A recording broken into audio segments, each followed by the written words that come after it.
자금관리 6주차 강의를 시작하겠습니다. 지금 추석 연휴가 지나고 여러분들이 아마 그 월요일날 10월 5일이 되겠죠? 그래서 그날 이제 그 5주차 강의를 듣고 그리고 10월 8일날 아마 6주차 강의 이렇게 듣는 걸로 알고 있습니다. 그리고 현재 예정은 이제 8주차가 시험이기 때문에 그 10월 22일이 되겠죠? 시험이고 그래서 그 7주차 10월 15일 날 일단 그 대면 수업하는 걸로 예정되어 있다고 얘기를 들었습니다. 그런데 그거는 이제 확정되면은 그때 가서 이제 다시 한번 아마 여러분들한테도 다 연락이 갈 테고 그렇게 되겠죠. 그래서 대면 수업을 진행하게 되면은 그때는 이제 교재를 가지고 대면 수업을 진행하도록 하고 어쨌든 오늘 이제 6주차까지는 이렇게 온라인으로 강의를 진행하겠습니다. 지난주까지 해서 5주차 수업까지 해서 저희가 이제 능력단위 자금 관리에 대해서 학습을 하고 있는데, 이제 현금에 대해서 학습을 했습니다. 그 능력단위 요소는 이제 현금, 예금, 법인카드, 어음수표가 있는데, 그 중에서 현금에 대해서 이제 강의를 했고, 이번 주부터는, 오늘 아마 한 주, 그러니까 이번 그 6주차 강의를 아마 끝날 것 같은데, 예금 부분을 진행하도록 하겠습니다. 지난주까지 했던 거는 이제 현금, 자금 뭐 그 개념하고요. 그 다음에 증빙서류, 세금기란서라든가 계산서, 신용카드 매출전표 등 그 적격 증빙서류에 대해서 학습을 했고요.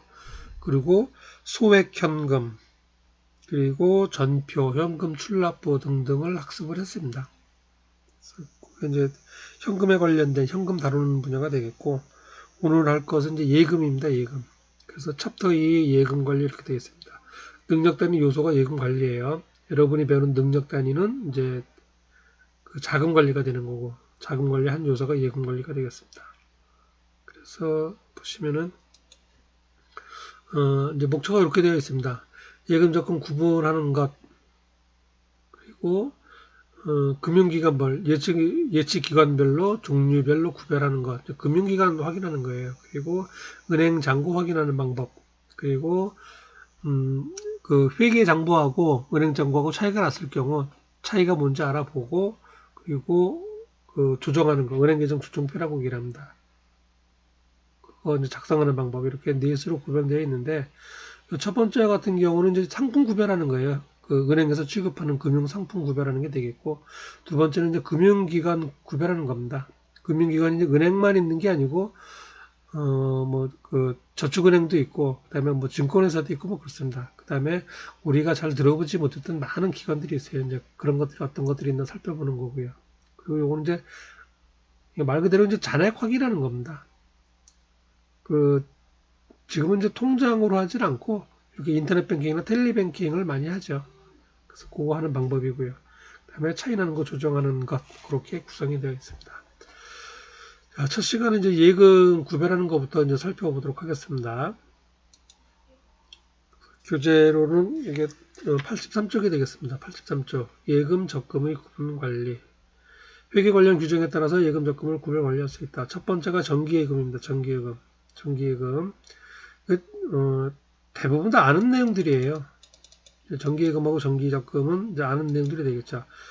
구별하는 의미에서 다시 한번 살펴보도록 하겠습니다. 정기예금은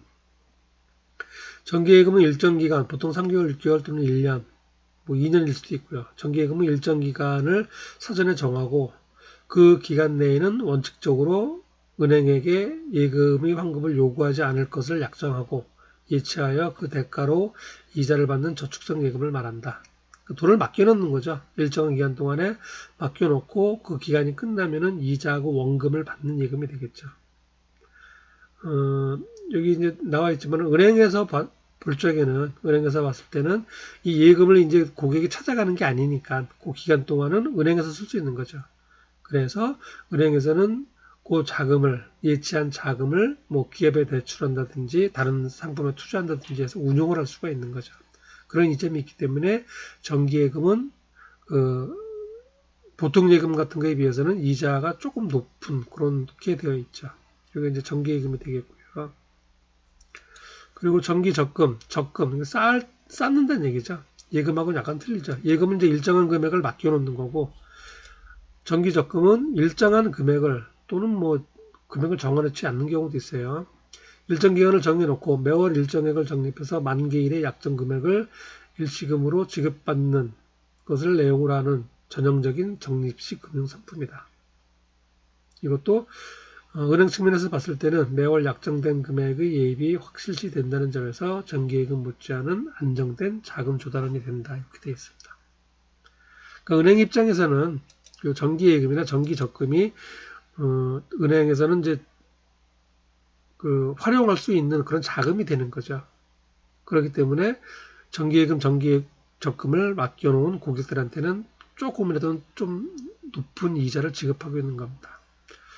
참고로 이제 이자 보면은 지금 이제 이자율이 상당히 낮아졌죠. 전 세계적으로 다 이제 저금리가 되어 있고 심지어는 마이너스 금리인 경우도 있어요. 일본이 지금 마이너스 금리로 들어간다는 얘기죠. 은행에 돈을 맡겨놓으면은 일정 기간이 지나고 이자를 받는 게 아니고 돈을 맡겨놓은 대가로 내가 얼마를 지급한다는 얘기입니다. 좀 경제학적으로 상상하기 어려운 얘기인데 그렇게까지 가고 있어요. 대개 금리가 지르가 되고 우리나라도 그 정기예금이나 정기적금이 이자가 1% 정도밖에 안 됩니다. 1%. 그리고 이제 그 저축은행이라고 좀 규모가 작은 은행 같은 경우가 2%까지 되고 있고요. 그렇게 구별이 되어 있고 참고로 이것도 좀 알아놓으시길 바랍니다. 기왕 하시는 김에 예금 적금 이자율이 몇 프로인지 좀 확인해 볼 수 있는 방법이에요. 이제 금융감독원이라고 한다겠습니다. 금융감독원, 금융기관 감사 감독 업무를 하고 뭐 금융소비자 정보 포털이 있고 뭐 등등 해서 금융에 관련된 모든 것들을 그 총괄하는 정부 기관이에요. 금융감독원. 자, 금융감독원에 들어가시면은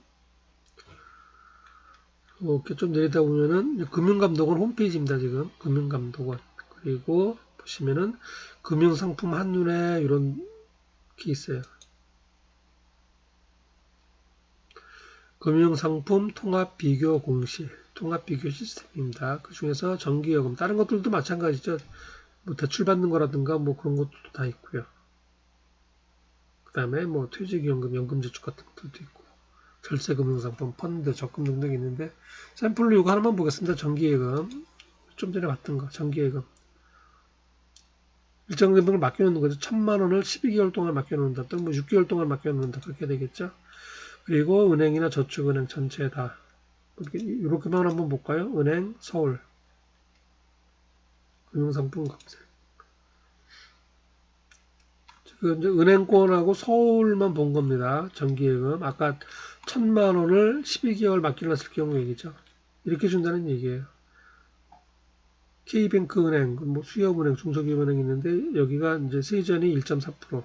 근데 이제 이자가 발생하니까 이자 소득세를 띄죠. 이자 소득세가 2.54인가요? 뭐 그렇게 이제 세액 공제를 합니다. 그래서 세후 후 이자는 1,000만 원 맡겨놓으면은 1년 뒤에 10만 9천 원 받는다는 얘기예요. 요거는 그나마 좀 높은 거고 조금 이렇게 더 다른 거 살펴보면은 여기 뭐 국민은행 같은 경우는 0.63%. 1,000만 원 맡겨놓으면 1년 뒤에 6만 3천 원 받는다는 얘기입니다. 그러니까 상당히 이자율이 좀 약하죠. 0.7%다. 평균 한 1%라고 보시면 되겠습니다. 은행 같은 경우는. 반면에 저축은행인 경우는 좀 높습니다. 규모가 작고 부도 위험 때문에 그래요. 물론 이제 5천만 원까지는 예금자 보험을 해주지만은 어쨌든 이제 사람들 선입견이 그 작은 은행이면은 뭐 부도가 날 수도 있다는 점 그런 게 있기 때문에 맡기기를 좀 꺼려하고 그래서 저축은행 같은 경우에는 그 고객의 자금을 예치하기 위해서 이자를 조금 더 많이 주고 있습니다. 그래서 보통 2%까지 가는 거죠 지금 이렇게.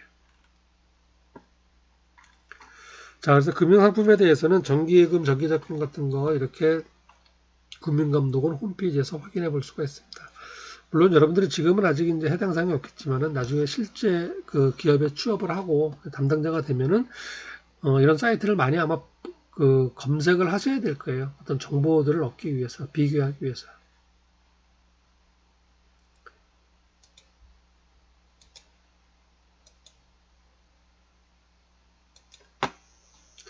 자, 그래서 대표적인 정기예금을 살펴봤고요. 정기예금, 정기적금. 그리고 이제 그 기타 금융상품이에요. 기타 금융상품. 대표적인 뭐 그 정기예금, 정기적금이 아니고 은행에서 취급하는 상품을 얘기합니다. 우리가 흔히 상품 제품 그러면은 그 일반 점포나 뭐 그런 데서 우리가 필요한 물건들을 사게 되죠. 그런 것들을 상품이라고 얘기를 합니다. 그래서 흔히 이제 눈에 보이는 것들을 이제 물건들을 의미하는데 은행에서 또는 증권회사에서 또는 뭐 투자신탁회사에서 이런 데서도 상품을 파는데 뭘 파냐면 금융상품을 판다는 얘기예요. 이렇게 적금이라든가 예금이라든가 또는 지금도 다루게 될 뭐 양도성 예금 등투라든가 이런 것들을 파는데 이런 것들을 우리는 뭐라 그러냐면 금융상품이라고 얘기합니다. 금융상품. 돈에 관련된 것들이라는 얘기예요. 그래서 실제로 뭐 이거를 1,000만 원 주고 사면은 뭐 1년 뒤에 1,100만 원을 받는다. 그런 상품이란 얘기예요. 그런 거를 기타 금융상품 이제 이렇게 얘기를 하고 있습니다. 그리고 규제에서는 지금 8가지를 제시하고 있는데 이거 말고도 지금 제시되지 않은 좀 그런 것들도 많이 있습니다. 이제 대표적인 것들을 제시하는 거기 때문에 대표적인 것들 위주로 살펴보도록 하겠습니다. 자, 교재 이제 84쪽입니다. 여기는 첫 번째가 양도성 예금 증세예요. 양도성 예금 증서. 여러분 요거는 많이 들어보셨을 거예요. 이제 신문지상에서 많이 오르내리고 그런 용어가 되겠습니다. 지금 교재에서는 이제 이렇게 은행에서 증서로 발행 판매되는 무기명, 할인식, 선이자 형태의 양도가 자유로운 금융상품 이렇게 되어 있습니다. 이 정기예금이에요. 정기예금을 파는 겁니다. 우리가 이제 흔히 그 금융기관에 은행에 이제 가면 이제 통장을 받잖아요. 그러니까 통장이 아니고 증서로서 이루어진 정기예금 증서예요. 자, 이 CD는 조금 좀 많이 나오기도 하고 중요하기 때문에 제가 따로 이렇게 좀 내용을 좀 준비를 했습니다. 우리 이제 CD라고 합니다. CD. Certificate of Deposit. 그래서 요거는 예금이란 뜻이고 요건 증서란 뜻이에요. 예금 증서예요, 말 그대로. 예금 증서. 줄여서 CD라고 그러고 우리말로는 양도성 예금 증서. 양도한다는 얘기는 다른 사람한테 넘긴다는 얘기죠. 돈을 받고 파는 것을 양도한다라고 얘기했죠. 소유권을 넘기는 것. 그래서 양도할 수 있는, 판매할 수 있는 예금 증서라는 얘기예요. 자, 이제 그림이 있는데, 요건 이제 외화인데, 요건 이제 외화가 아니면 이제 한국 돈이겠죠. 1,000만 원, 500만 원 이렇게. 이 증서예요. 무기명식이고. 자, 보시면은 제3자에게 양도가 가능한 무기명 예금 증서이다. 정기예금 증서예요. 이렇게. 제3자에게 양도가 가능하다. 그리고 주로 3개월 또는 뭐 1년까지는 가능한데 주로 이제 3개월이나 아니 30일이나 90일 단위로 발행이 된다. 단기성이라는 얘기예요. 단기성. 그리고 뭐 샀다가 이거 뭐 중간에 이제 해지한다든가 그런 건 불가능하고요. 한번 샀으면은 이제 끝까지 갖고 있든가 다른 사람한테 팔든가 그런다는 얘기죠. 그리고 이제 만기가 되면은 이제 발행일이 있고 이제 30일짜리다. 예를 들어서 지금이 10월 1일인데 30일짜리를 샀다. 그러면은 10월 30일이 만기가 되겠죠. 그럼 만기가 되면은 10월 30일 이거를 산 사람이 가지고 가든 누가 가지고 가든 어쨌든 아무나 인출할 수 있다는 얘기예요. 아무나. 그리고 최저 금액은 이제 보통 500만 원 이상이고 또 어느 은행은 이제 뭐 1,000만 원 이상이고 상한은 없고요. 그렇게 된다고 합니다. 문제는 이제 이게 그 예금자 보호가 되진 않아요. 그래서 예금자 보호라는 얘기는 이제 은행이 부도가 나는 경우에 그런 일은 없겠지만은 예전에 IMF 사태 때는 그런 일이 있었습니다. 저축은행이 막 부도가 나고 그랬어요. 그래서 그 서민들이 굉장히 큰 피해를 본 적이 있어가지고 그 이후로 이제 예금자 보호가 강화가 됐습니다. 그래서 은행당 개인적으로 예금을 해놨는데 뭐 정기예금이 됐든 정기적금이 됐든 해놨는데 이래서 이제 은행이 부도가 나거나 이제 그럴 경우에는 1인당 그러니까 은행당 5천만 원까지 그 정부에서 지급을 보충해 줍니다. 그래서 예금자 보호라 그러는데 이 CD 같은 거는 그런 예금자 보호는 되지 않아요. 근데 이제 일반 은행이 이제 뭐 망할 리는 없다고 봐야겠죠. 어쨌든 이제 그렇고요. 그다음에 이제 CD 금리를 따지는데 예를 들어서 밑에 써놨습니다. 이렇게 뭐 90일에 금리가 0.7%다. 100년 1,000만 원짜리다. 그러면은 이 CD를 어떻게 사느냐 하면은 1,000만 원에 0.7%면은 그러니까 7만 원이 되겠죠. 7만 원. 그래서 7만 원을 그 선이자를 빼는 거예요. 빼고 993만 원에 이거를 판매합니다. 은행에서. 그럼 나는 993만 원을 주고 이 CD를 사는 거예요. 이걸 사고 나서 90일 만기니까 90일 뒤에 은행에 이걸 가지고 가서 1,000만 원을 받아오는 겁니다. 이게 CD예요. 그럴 때 그 금리 있죠. 뭐 0.7%. 이런 CD 금리가 우리나라 뭐 주택담보금리라든가 그런 이제 단기 금리 정할 때 기준금리로 활용이 됩니다. 그래서 뭐 0.7 플러스 0.7 더하기 뭐 무슨 일 몇 프로 몇 프로. 그래서 주택담보대출은 0.7 더하기 뭐 1%, 그래서 1.7 그런 식으로 해서 계산을 한다는 얘기예요. 그래서 CD 금리를 가지고 기준 금리를 삼는다. 이제 그래서 이제 CD가 중요하다 이제 뭐 그렇게 얘기를 하고요. 그리고 이제 요 CD 같은 경우는 일단 무기명이고 이름이 써 있질 않고 그다음 제3자한테 팔 수가 있으니까 그래서 좀 나쁜 목적으로 자금 세탁 목적으로 악용될 수도 있다 이렇게 그런 사례도 많이 있다라고 얘기를 합니다. 요즘 이제 뭐 재산 증여 뭐 상속 그런 얘기를 많이 하잖아요. 뭐 거액의 자산가들 얘기긴 했지만은 이제 상속 증여세가 세다 보니까 세금을 회피하기 위해서 이렇게 이제 예금 증서를 사서 이렇게 뭐 넘겨준다 그러죠. 그렇게 되면은 이거는 파악이 잘 안 되니까 세금을 회피할 수가 있다는 얘기죠. 그런데 이제 어쨌든 처음에 살 때는 뭐 금융실명제법에 의해서 사는 사람은 당연히 인적사항이 파악이 되고요. 최종적으로 이걸 가져가서 돈으로 이제 돌려받는 사람도 당연히 그 예금실명제법에 의해서 인적사항은 파악이 되죠. 그래서 이제 뭐 친인척 관계에서 이걸 하게 되면 이제 바로 드러나게 되니까 쉽지가 않겠죠. 근데 여러 사람을 통해서 하는 경우라면은 좀 나쁜 목적으로 활용될 수도 있겠죠. 어쨌든 이게 양도성 예금 증서가 되겠습니다.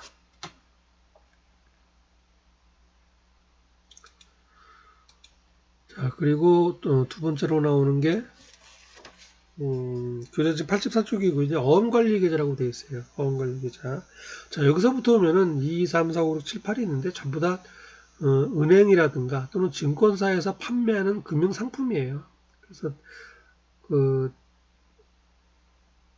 뭐 용어 자체가 이렇게 좀 쉽지는 않습니다. 쉽지는 않은데 또 내용이 또 그렇게 뭐 복잡하거나 물론 이제 세부적으로 들어가면 복잡하겠지만은 뭐 그렇게 아주 어려운 건 아니고 이제 내용이 상당히 유사해요.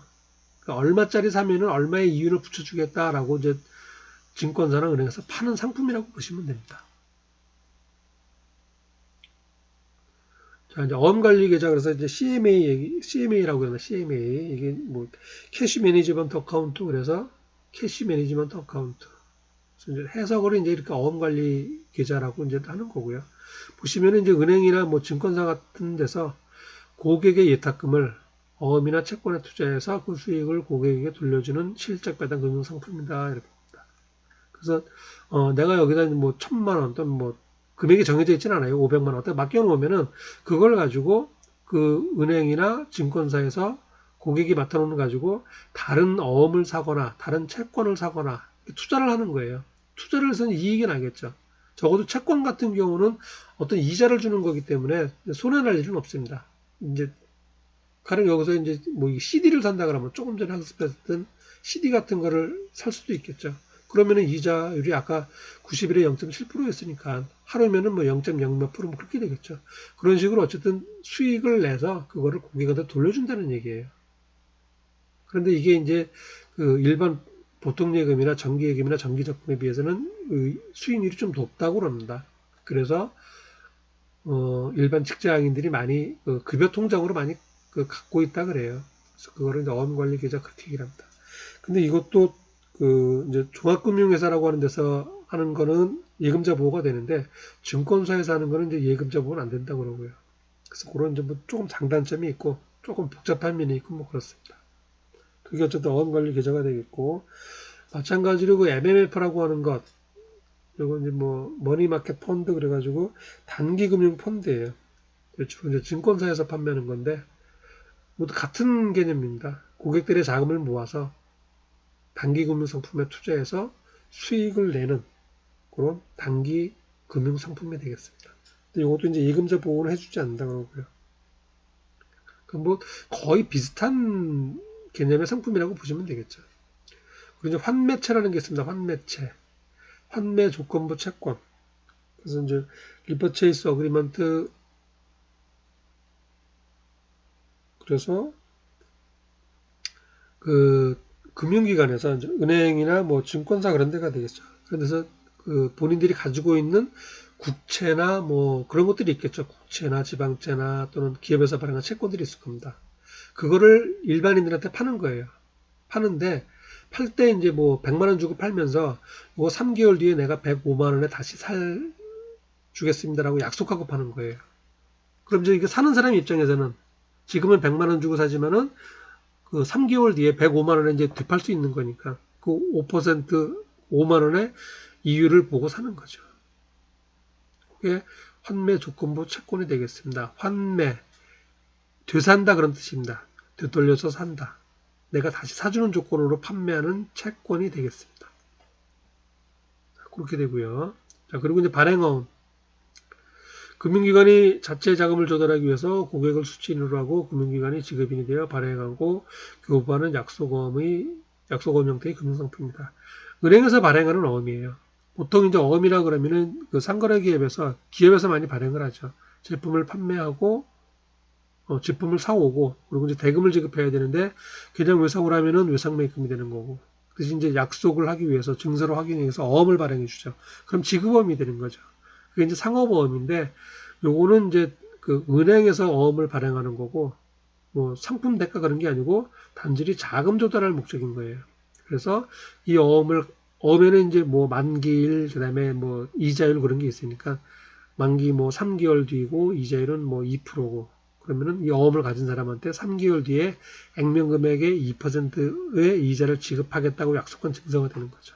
그게 발행어입니다. 가만 보면 여기 지금 뭐 2번, 3번, 4번, 5번 다 같은 개념이에요. 약간씩 좀 틀린 거죠, 지금. 이건 개념어음이고, 요거는 채권을 내가 들어주겠다는 거고, 요거는 맡은 돈을 가지고 다른 데 투자해갖고 이익 나는 거 준다는 얘기고, 요것도 그런 같은 개념이고요. 근데 요거는 조금씩은 차이가 나는 게, 요거는 이제 뭐 하루만 맡겨도 하루하루 단위로 계산한다는 거고, 요거는 미리 약속된 날짜로 계산한다는 거하고, 그런 것들이 틀립니다. 자, 그리고 또 이제 어음이 나오는데 아까 여기서는 이제 뭐 발행어음이라고 그랬고 여기서는 또 기업어음이라고 그래. 기업어음. 커머셜 페이퍼 뭐 그렇게 얘기합니다. 커머셜 페이퍼. 그래서 우량 기업이 자금 조달을 위해서 발행하는 융통어음을 금융기관이 할인 매입해서 다시 고객들에게 판매하는 금융상품입니다. 이것도 이제 어떤 개념이냐면 기업에서 상품을 사오고 어음 발행해 주는 거는 이제 상품어음이 되겠고요. 그건 이제 상품 매출에 관련된 것들이죠. 그런데 그게 아니고 이제 기업에서 자금 조달할 목적으로 어음을 발행하는 경우가 있어요. 순수하게 자금 조달할 목적으로요. 그럼 그거를 이제 은행에서 그걸 삽니다. 어음을. 이자율이 조금 더 이래도 비싸겠죠.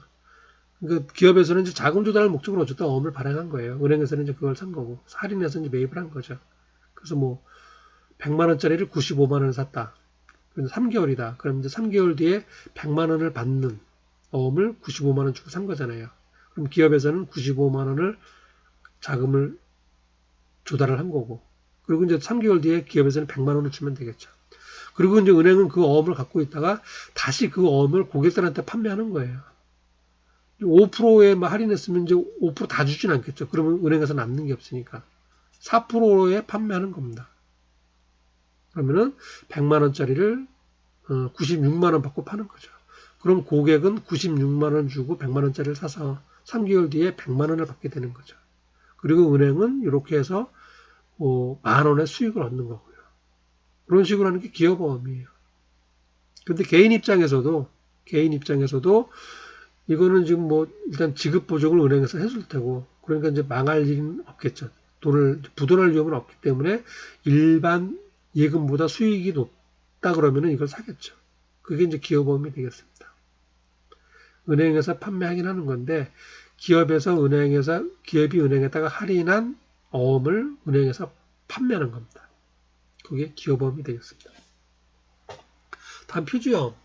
표주어음도 이제 거의 유사한 개념인데 여기 보시면은 기업이 자금 조달을 목적으로 발행한 어음이나 외상 채권 등을 할인 매입해서 금융기관에서 이제 이걸 산다는 얘기죠. 금융기관이 매입한 어음 등의 액면, 기간 범위 내에서 분할, 통합하거나 다시 어음을 발행해서 판매하는 금융상품. 은행에서는 이제 여러 기업의 어음들을 사들이겠죠. 그런데 어음마다 날짜도 틀리고 그다음에 이자율도 할인율도 틀리고 그러겠죠. 그러니까 그 어음 자체를 그냥 팔면은 기업어음이 되는 거고, 그런데 그걸 그냥 파는 게 아니고 몇 가지 조건의 어음을 묶어가지고 같이 판다거나 아니면은 묶은 걸 조건으로 해서 새로운 조건을 만들어서 판다거나 하는 것들이에요. 묶어서 파는 겁니다. 묶어서 어음을. 아니면 나눠서 판다든가. 그거를 표지 어음이다 이렇게 얘기를 합니다. 어음을 직접 그냥 팔면 기업 어음이 되는 거고, 그거를 내가 약간 포장을 해서 묶어서 또는 나누어서 팔면은 표지 어음이 되는 겁니다. 이것도 금융 상품이죠. 금융 상품. 그리고 이제 금전신탁으로 되어 있어. 금전신탁. 금전, 뭐 돈이란 얘기죠. 현금, 신탁, 맡아놓는다는 얘기예요. 금융기관이 고객으로부터 금전을 신탁재산으로 예탁받아서 맡아놔서 이를 대출이나 증권 등으로 운영해서 일정 기간 후에 원금과 수익을 고객에게 돌려주는 금융상품이다. 그냥 이거는 이제 그 현금을 맡은 거고, 그리고 그 은행에서 이걸 직접 투자해서 일정 기간 뒤에 얼마 주겠다라고 하는 거죠. 원금이 보장되는 것도 있고 보장이 안 되는 것도 있을 테고요. 보장된다는 얘기는 수익을 조금 준다는 얘기고, 원금 보장이 안 된다 그러면 손실들 안 있을 경우에 손실이 날 수도 있다. 그렇게 하면은 이제 이자를 높게 주겠죠. 자, 그래서 이제 8가지를 자, 8가지를 살펴봤는데,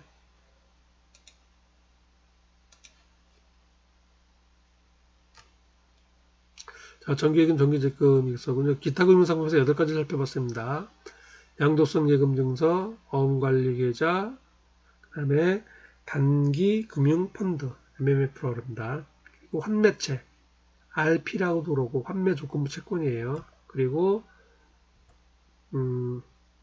금융기관 자체에서 발행하는 발행어음, 그 다음에 기업에서 발행한 어음, 기업어음, 그 다음에 어음 몇 가지를 묶어서 새로운 조건으로 판매하는 게 표지어음, 그리고 재산을 직접 맡아서 운영해주는 금전신탁, 이렇게 8가지를 했는데 다 단기금융 상품들이에요. 단기금융 상품들. 그래서 은행에서 취급하는, 은행이나 증권에서 취급하는 상품들이 이런 게 있다라고 보시면 되겠고, 이 사는 사람 목적은, 기업에서 이제 이런 것들을 사는 이유는 단기 자금을 운용할 목적으로 사는 거예요. 단기 자금. 그러니까 현금은 있는데 그냥 뭐 갖고 있기는 뭐하니까 투자 상품을 사는 거죠. 주식이나 채권 사듯이 이 은행에서 취급하는 상품을 산다라고 생각을 하시면 되겠습니다. 자, 그리고 이제 보충 설명으로 나와 있는 거예요. 요구불예금, 저축성예금이 있습니다. 요구불예금 상식으로 알아놓으시기 바랍니다.